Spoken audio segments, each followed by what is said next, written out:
folks, we are back. Now I sound a little hoarse. I don't feel sick, but my voice tells me I'm a bit sick. Might be the first time I am shown to be sick on a video. But whatever, it doesn't matter. We are about to start another one of our great journeys. I will be taking you over the next few weeks to an undiscovered part of the country for the coverage project. Yes, we are marching through the Midwest. But first, we have to get to the Midwest before we arrive at the Midwest, of course. So, our first stop here is a lovely little town in western New York. Now, in my last trip, I discovered a lot about upstate New York, but this is one place I wanted to go that I had no choice but to leave out of the trip. But now, as we're going west and eventually reaching new states to us, I might as well start right here in Jamestown, New York. Now here in western New York, there isn't a lot of population aside from maybe Buffalo and Rochester, but I covered that in the last trip. We're here on a mission to discover the little known town, but quite fascinating to me, of Jamestown. There's a lot of farming communities all around. It's not a flatland, western New York, that is. It's more of, well, we call it a dissected plateau. There's a lot of hills and mountains, so in between, in those valleys, you'll find a lot of farming communities.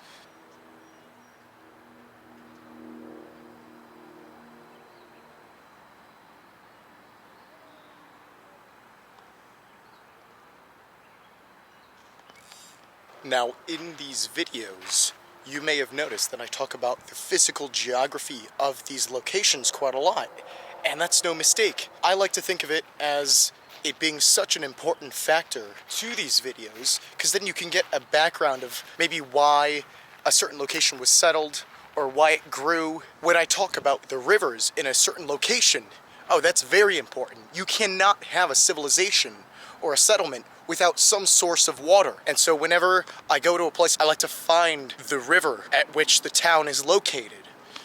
In this case, here in Jamestown, New York, I want to show you all what the Chattacoin River looks like.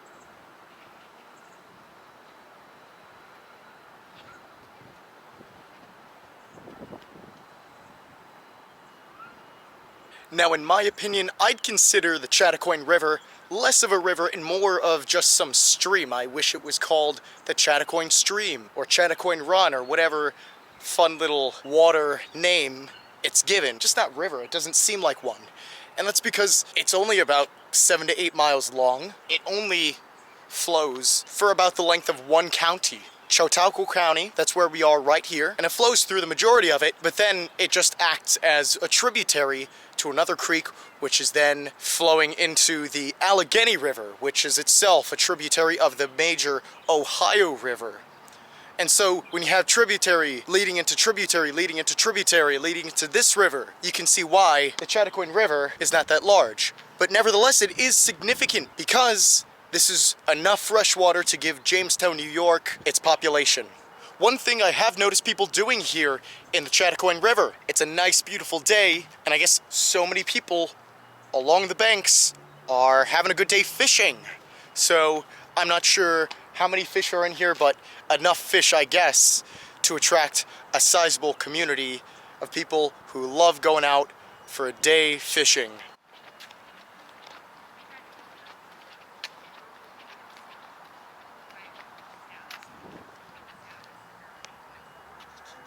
Now, getting back to what I was saying about western New York and its farm towns, it seems as though Jamestown, New York is a bit of an exception here. I mean, look at that right there. Would you see that in a farm town? I don't think so.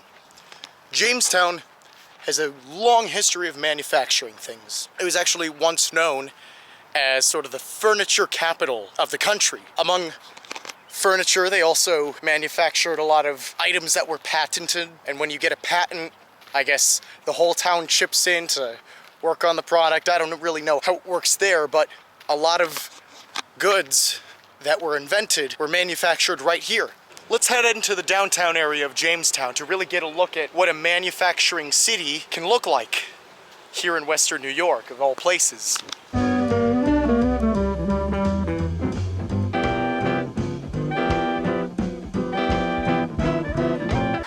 more is that Jamestown tried to cement itself as a transportation, a rail city. This railroad, the Erie Railroad, was one of the first railroads to be constructed in the US, and it ran from, obviously, as stated, New York to Chicago. So that crosses, of course, New York. If we're talking about the city, all of New York, Pennsylvania, Ohio, Indiana, and into Illinois. Quite a long railroad. Jamestown very much tried to be at the hub of it. One could only imagine back in the 19th century the effort put in to establish Jamestown as a major power in the region. Oh, if only it worked. The city had great potential. Oh, what am I talking about? It was successful.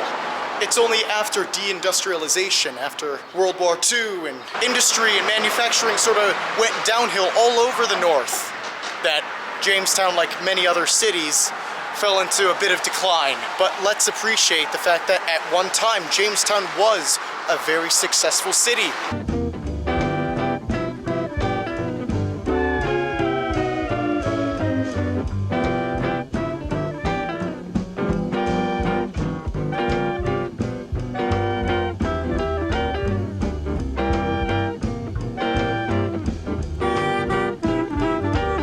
But of course, in the modern day now, what is Jamestown known for?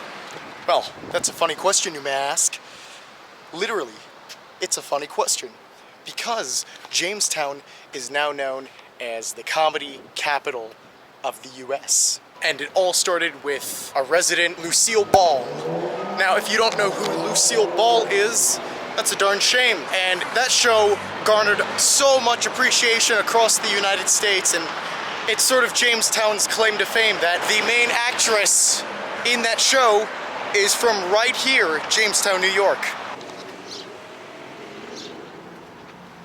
And so, of course, with Lucille Ball and a few other celebrities being native to Jamestown, New York, it's only fitting that the city would like to promote itself as the comedy capital. There's even a national comedy center. Wouldn't you know, it's right there. From what I've looked up, it seems like this all-in-one venue. There's a bit of a museum, there's events that go on, there are movies to be screened, and of course, nothing like comedy than an actual comedian, so I'm sure a lot goes on right here at the National Comedy Center. All in all, this is a very interesting place to go to. It only popped up a few years ago. It's a very new museum, and imagine just this huge museum dedicated to the history and the legacy of comedy in the United States. Surely there is a lot to offer inside. Unfortunately, it's closed when I'm walking right by it, but onward we go. And of course, is there any better way to preserve the architecture of Jamestown, along with the history, than turning it into a gift shop? I don't know, you tell me.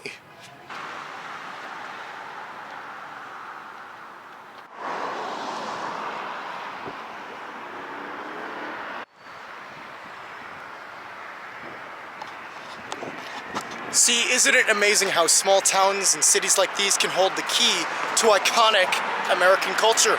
All right, folks, we got one more place to go here in Jamestown, New York. I think it'll be a peaceful, tranquil way to end this video. All right, come with me.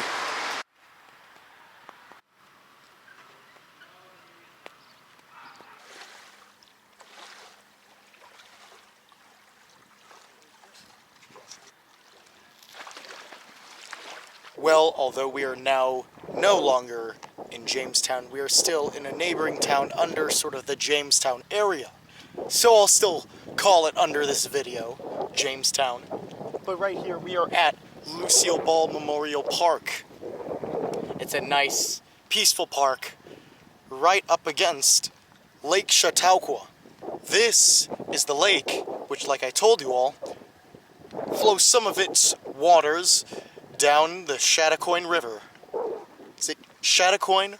Chautauqua? I have no idea. There's a nice lighthouse and some nice dock houses, and now being the source of the Chautauqua River, it's a nice fun place for the people of Jamestown to spend a day right here on the lake. As you can see, there are so many houses along the bank of the lake. There's even some boats. So in addition to just sitting right here at the dock, a lot of people go canoeing and kayaking and boating and all these different water activities. It's a nice, peaceful environment to do so. Of course, people are going to go out onto the lake. Now this lake, it's a very, very long one. You won't be able to see the end of that because that goes on miles and miles, and it actually curves a bit to our right, but it curves up north. This is going west to east. As for right now, it's a beautiful sight. Interestingly enough, not too far west from here is one of the Great Lakes, Lake Erie. It's probably over that mountain range or so, if you want to call it a mountain range. Probably not, just some hills. But we are very western in New York. This is probably the most western point in New York we've been.